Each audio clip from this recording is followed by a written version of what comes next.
আপন ভাই আমার ও মায়ের সাথে যেভাবে কাজ করল সেটা শুনলে তোমাদের রাতের ঘুম হারাম হয়ে যাবে আর পাইপ দিয়ে পানি আসতে পারে, তাই গল্পটি শোনার আগে অবশ্যই কানে হেডফোন লাগিয়ে নাও। একটি অনুরোধ, অবশ্যই চ্যানেলটি সাবস্ক্রাইব করে দাও। আর যদি গল্পটি ভালো লাগে তাহলে ভিডিওতে একটি লাইক দিও।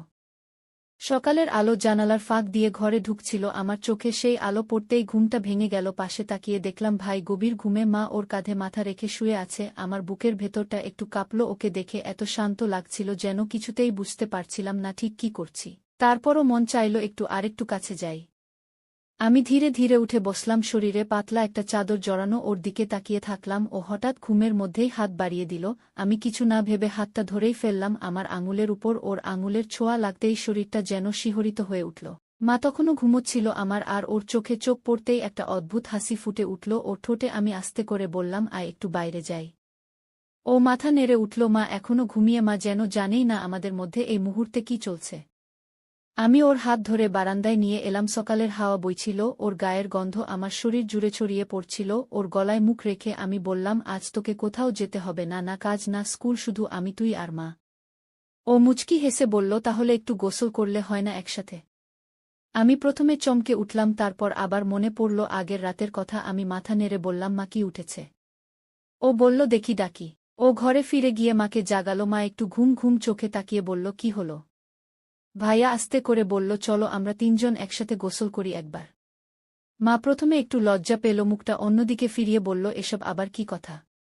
আমি ওর পাশে গিয়ে বসে মায়ের হাত ধরলাম, বললাম, মা তুমি যদি চাও তাহলে আজ একটা নতুন দিন হতে পারে আমাদের জন্য। মা আমার মুখের দিকে তাকিয়ে কিছুক্ষণ চুপ করে রইল, তারপর বলল, ঠিক আছে, তবে যেন কেউ বাইরে না আসে, দরজা লাগিয়ে দিস। আমার মন আনন্দে ভরে উঠল।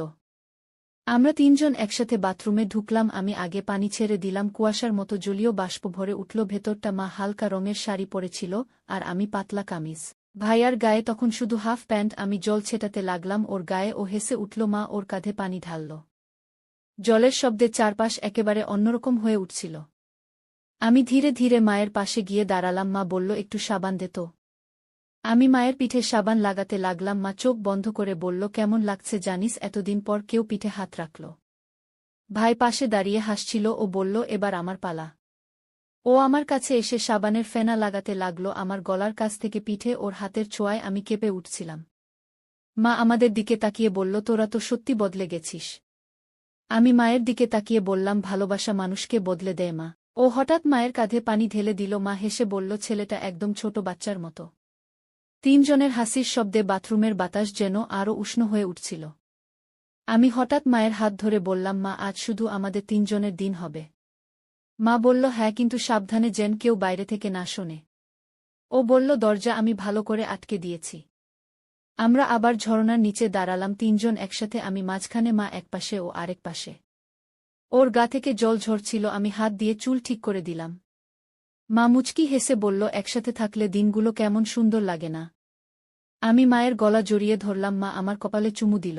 ভাই পাশে দাঁড়িয়ে আমাদের দিকে তাকিয়ে হাসছিল, তারপর বলল, এখন তো আমাকেও একটু জড়িয়ে ধরতে হবে। আমি হাত বাড়িয়ে ওকে টেনে নিয়ে আসলাম। তিনজন একসাথে ঝরনার নিচে দাঁড়িয়েছিলাম, চোখে চোখ রেখে, মনে হচ্ছিল যেন এই মুহূর্তটা কখনো শেষ না হয়। আমি আর ভাই একে অপরের গা ঘেঁষে দাঁড়িয়েছিলাম। ঝরনার নিচে জল পড়ছিল, মাথার উপর থেকে গড়িয়ে বুকের উপর দিয়ে নিচে নামছিল। আমার কাঁধ ভিজে যাচ্ছিল, আর ওর গায়ের উষ্ণতা যেন জলের চেয়েও গরম ছিল। মা তখন পাশে দাঁড়িয়ে চুলে শ্যাম্পু লাগাচ্ছিল। আমি আস্তে করে মায়ের দিকে এগিয়ে গেলাম, বললাম, মা তোমার চুলে ফেনা একটু আমি ধুয়ে দিই। মা একটু চমকে উঠেছিল, তারপর মাথা নিচু করে দাঁড়ালো। আমি দুই হাতে মায়ের মাথায় জল ঢালছিলাম, আঙুল দিয়ে ফেনাগুলো ধুয়ে দিচ্ছিলাম। মায়ের চোখ বন্ধ ছিল, যেন একটা শান্তি খুঁজে পাচ্ছিল। ও তখন পাশে এসে দাঁড়ালো, বলল, এবার আমি তোদের দুজনকে পরিষ্কার করব। আমি আর মা হেসে তাকালাম ওর দিকে। ও মায়ের পিঠে পানি ছুঁইয়ে দিল। মা একটু সরে দাঁড়ালো, বলল, আয় রে রিমি, এবার তোর পালা। ও আমার গলার কাছে এসে দাঁড়ালো আর এক হাত দিয়ে ঝরনার জল আমার গায়ে ছিটিয়ে দিতে লাগল। আমি একটু কেঁপে উঠছিলাম, শরীরে যেন একটা শিহরণ বয়ে যাচ্ছিল। মা আমাদের দুজনকে দেখে হেসে বলল, এখন তো তোদের দেখে মনে হচ্ছে ছোটবেলার মতো তিনজনে গোসল করছিস। আমি বললাম, মা এখন তো আরও বেশি ভালো লাগে তিনজনে একসাথে থাকলে। ও আমার পেছনে এসে দাঁড়াল আর চুলের ভেতর দিয়ে হাত চালিয়ে বলল, রিমি, তোর চুলে তো দারুণ একটা ঘ্রাণ আছে। আমি চোখ বন্ধ করে বললাম, তুই থাকলে সবকিছু সুন্দর লাগে। মা তখন আমাদের পাশে এসে দাঁড়ালো, ওর কাঁধে হাত রাখল, বলল, আমি চাই এই মুহূর্তটা যেন কখনো না হারাই। তিনজন মিলে আমরা একটা মোটা তোয়ালে বিছিয়ে বসলাম। ঝরনার ধারে জল গড়িয়ে চলছিল, আর চারপাশে একটা গা ভেজা গন্ধ। আমি মাঝখানে বসেছিলাম, ও আমার এক পাশে, মা আরেক পাশে। মা বলল, তোদের দেখে আমার নিজের পুরনো দিনগুলো মনে পড়ে যাচ্ছে। আমি মায়ের দিকে তাকিয়ে বললাম, মা, আজ তুই শুধু মা না, তুই আমাদের ভালোবাসার সবচেয়ে আপন মানুষ। মা আমার গাল ছুঁয়ে বলল, রিমি, তুই এতটা বুঝে গেলি কবে? ও তখন আমার পেছন থেকে জড়িয়ে ধরল, গলার কাছে মুখ রেখে বলল, আমি তোদের ছায়ায় থাকতে চাই সারা জীবন। আমি ওর হাতটা চেপে ধরলাম। মা আমাদের দুজনকে জড়িয়ে নিল। জলের শব্দ আর নিঃশ্বাসের শব্দ মিলেমিশে এক অদ্ভুত আবেশ তৈরি করছিল। আমি চোখ বন্ধ করে ওর বুকের সাথে ঠেস দিয়ে বসেছিলাম, ওর স্পর্শে শরীরটা কেঁপে উঠছিল। মা আমার চুলে হাত বুলিয়ে বলল, ভয় পাবি না, আমরা তো তোকে ভালোবাসি। ও মায়ের দিকে তাকিয়ে বলল, মা, তুমিও আমার। মা একটু থেমে বলল, তুই আমাদের ভালোবাসা ভাগ করে নে। আমি বললাম, তুই তো দুইজনের মাঝখানে সেই আগুন, যার পাশে বসলে ঠান্ডাও লাগে না, গরমও না, শুধু একটা শান্তি। ওর মুখে একটা মুচকি হাসি। আমি ওর দিকে মুখ বাড়িয়ে দিলাম, ও আমার কপালে একটা চুমু খেল। মা বলল, আজকের এই সকাল যেন সারা জীবন মনে থাকে আমাদের। আমি বললাম, তিনজনের শরীর ভিজে থাকলেও মনের ভেতর যেন একরাশ উষ্ণতা জড়িয়ে আছে। ও বলল, আমি চাই এই সকাল শেষ না হোক। মা বলল, তোর এই কথার জন্য তোকে আবার একটা চুমু প্রাপ্য। মা ওর কপালে একটা চুমু খেল। আমি ওর গলায় মুখ রাখলাম। আমরা তিনজন বসেছিলাম ভিজে শরীরে, একে অপরের গায়ের খুব কাছে। মা হালকা গলায় বলল, এখন আমাদের একসাথে একটা বড় তোয়ালে দিয়ে মুছতে হবে, যাতে ঠান্ডা না লাগে। আমি বললাম, আমি মায়ের পিঠ মুছে দিই। ও বলল, আমি রিমির চুলগুলো মুছে দিচ্ছি। তিনজন মিলে নিজেদের একে অপরের হাতের ছোঁয়ায় শুকিয়ে নিতে লাগলাম। মা বলল, আজকের দিনটা শুরু হলো আমাদের ভালোবাসা দিয়ে। আমি বললাম, আর এই সকালটা যেন আমাদের তিনজনের জীবনে চিরকাল জেগে থাকে। গোসল শেষে আমরা তিনজন একসাথে ঘরে ফিরছিলাম। আমি আগে হেঁটে যাচ্ছিলাম, তোয়ালে জড়ানো শরীরে। পেছন থেকে ভাই আমার হাত ধরে ফেলল। আমি একবার ঘাড় ঘুরিয়ে তাকালাম। ও মুচকি হেসে বলল, একটু দাঁড়া রিমি। মা তখন পেছনেই ছিল, বলল, কি হলো, তোরা এত কিসব ফিসফিস করছিস? আমি হেসে বললাম, কিছু না মা, একটু আদর করছিল আমাকে। মা হাসতে হাসতে বলল, এখনো তোরা ছোটই রয়ে গেলি মনে হয়। আমি বললাম, ছোট তো থাকতেই চাই, যদি তোমার কোল আর ওর বুক আমাকে আগলে রাখে। ঘরে ঢুকে আমি বিছানায় বসলাম। ও আমার পাশে এসে বসল। মা ওদের পাশে এসে বসতেই আমি বললাম, মা, আজ আমাদের একটা খেলা খেলতে হবে। মা অবাক হয়ে বলল, আবার কেমন খেলা? ভাই বলল, যার চোখ বাঁধা থাকবে সে আমাদের ছুঁয়ে বুঝবে কে মা আর কে আমি। মা হেসে বলল, বাহ, রিমি তো আজ একেবারে অন্যরকম মেয়ে হয়ে গেছে। আমি বললাম, ভালোবাসা মেয়েকে বদলে দেয় মা। ওর চোখে রুমাল বেঁধে দিলাম। ওর দৃষ্টি একেবারে অন্ধকার, ও মুখে শুধু একটা মুচকি হাসি। মা আমার দিকে তাকিয়ে বলল, ও যদি আমাদের চিনে না ফেলে তাহলে? আমি বললাম, তাহলে একটা পুরস্কার দিতে হবে। ও বলল, আমি রাজি। আমি প্রথমে ওর গায়ে হাত রাখলাম, গলার পাশে আঙুল বোলাতে বোলাতে বললাম, কে আমি বলো? ভাই বলল, তুমি রিমি। আমি একটু চমকে উঠলাম। মা পাশে হেসে বলল, এখন আমার পালা। মা ওর গায়ে হাত রাখল, গলা থেকে পিঠের দিকে আঙুল চালিয়ে বলল, এবার বল কে আমি? ও বলল, মা। আমি বললাম, বাহ, তুমি তো সব বুঝে ফেলছ। ও বলল, আমি তোদের ছোঁয়া ভুলিনি। আমি রুমাল খুলে দিলাম। ওর চোখে আলো পড়তেই আমার দিকে তাকিয়ে হাসল। মা বলল, এবার তোর পালা, চোখ বেঁধে রাখি। ভাই রাজি হয়ে মাথা নিচু করল। আমি আর মা মিলে ওর চোখে কাপড় বেঁধে দিলাম। এবার শুরু হলো সত্যি খেলা। আমি মায়ের হাত ধরলাম, দুজন একসাথে ওর গা ছুঁয়ে দিলাম। আমি গলার পাশে মুখ রাখলাম, মা পিঠে হাত রাখল। ওর গা কেঁপে উঠছিল। ও বলল, কে কার ছোঁয়া আলাদা করা অসম্ভব। আমি বললাম, তাহলে পুরস্কার তোর। ভাই বলল, পুরস্কার চাই না, শুধু চাই এই মুহূর্তটা হারিয়ে না যাক। মা বলল, তাহলে আজ আমাদের তিনজনের একটা দিন হোক, শুধু আমাদের। আমি ওর পাশে গিয়ে বসলাম। ও আমাকে জড়িয়ে ধরল। মা ওর মাথায় হাত রাখল।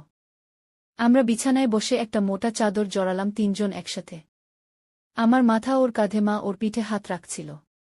ও বলল, মা, রিমি, তোরা থাকলে আমার কোনো ভয় নেই। আমি বললাম, আমরাও তোকে ছাড়া কিছু ভাবতে পারি না। মা বলল, এই ঘর, এই বিছানা, এই সকাল শুধু আমাদের থাক। ও বলল, আজকের সকাল আমার জীবনের সবচেয়ে সুন্দর সময়। আমি বললাম, আজকে তুই শুধু আমার। মা বলল, আর আমাদের? ও হেসে বলল, আমি তোমাদেরই। আমরা তিনজন একে অপরকে জড়িয়ে বসে রইলাম। ঘরের বাতাসে তখন শুধু নিঃশ্বাসের শব্দ আর ভালোবাসার স্পর্শ। মা আমার কপালে চুমু খেল। আমি ওর গালে মুখ রাখলাম। ও আমার গলার নিচে চুমু খেল। তিনজনের শরীর একে অপরের গা ছুঁয়েছিল। আমার চোখে তখন শান্তি। মা বলল, রিমি তুই যে এতটা নিজের মানুষ হয়ে উঠবি আমি ভাবিনি। আমি বললাম, মা তুমি না থাকলে আমি তো নিজেকেই চিনতাম না। ও বলল, তোমরা না থাকলে আমি কিছুই ছিলাম না। সেই সকালটা যেন একটা নতুন পৃথিবীর দরজা খুলে দিল আমাদের সামনে। রাত তখন গভীর। চারপাশ একেবারে নীরব। রিমি বিছানার এক পাশে বসেছিল। ওর চোখে ঘুম ছিল না। মাথার ভেতর শুধু একটাই ভাবনা ঘুরছিল। আজ রাতে কি হতে চলেছে? ও বুঝে উঠতে পারছিল না। মা তখন পাশের ঘরে তৈরি হচ্ছিল। হালকা করে একটা পারফিউম স্প্রে করল। চুলগুলো আলতো করে বাঁধল। পরে এল হালকা গোলাপি রঙের একটি শাড়ি, যা পুরো শরীরটাকে আবৃত করলেও চোখ ফেরানো যায় না এমন। আবির তখনও চুপচাপ বসেছিল। ওর দৃষ্টি বারবার ঘরের দরজার দিকে যাচ্ছিল। মনের ভেতর অদ্ভুত এক উত্তেজনা কাজ করছিল। হঠাৎ মা এসে দরজায় দাঁড়াল। রিমিকে একবার তাকাল। তারপর আস্তে করে বলল, চল আজ রাতটা আমাদের হবে। রিমির বুকটা ধক করে উঠল। ওর চোখে পানি চলে এলো। কিন্তু সেই পানির ভেতরে লুকানো ছিল এক ধরনের ভালোবাসা। একটা চাপা অভিমান ছিল। ও বলল, তোমরা থাকো, আমি দূরে বসে দেখব। মা এগিয়ে এসে রিমির পাশে বসল।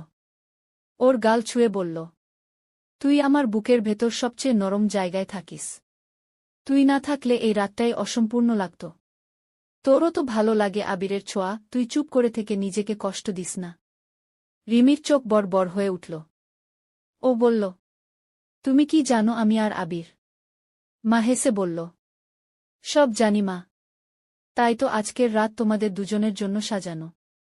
এই কথা শুনে আবির ধীরে ধীরে রিমির দিকে এগিয়ে এলো। ওর পাশে বসে ওর হাতটা ধরল। রিমি কেঁপে উঠল। ও বলল, তুমি এতক্ষণ কোথায় ছিলে? আবির বলল, তোমার অপেক্ষায় ছিলাম। আজ তুমি, আমি আর মা, তিনজন একসাথে। মা উঠে এলো বিছানার একপাশে।